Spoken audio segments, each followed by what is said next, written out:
মা সরি, তোমার কাছে আসতে বাবার উপর তোমার মান ভাঙাতে আমি নিজের পরিচয় লুকিয়েছি। আমরা তোমাকে ভালোবাসি মা।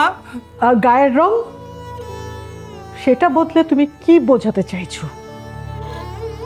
আচ্ছা, তুই এগুলো কি বলছিস বলতো? হ্যাঁ, তুই ওকে সন্দেহ করবে সেজন্য বলেনি, কিন্তু ও তো প্রথম দিন এসে আমাকে বলেছে।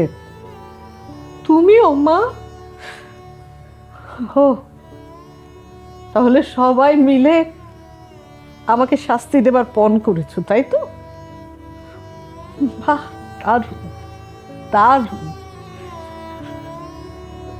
আমি বলছি, ঠান্ডা মাথায় একটু ভাব। মেয়েটা তোকে কাছে পাবার জন্যই এরকম করেছে, তুই বুঝতে পারছিস না কেন? ও ওর বাবার কাছে ফেরত যাবে। আমি আর কোনো কথা শুনতে চাই না। তুমি আর এক মুহূর্ত এই বাড়িতে থাকবে না। আমি আর নিতে পারছি না মা, আমি আর নিতে পারছি না মা, প্লিজ, আমি নিতে পারছি না। ওকে চলে যেতে বলো। তুমি চলে যাবে। মা, টুসি, এই এই টুসি, টুসি, টুসি।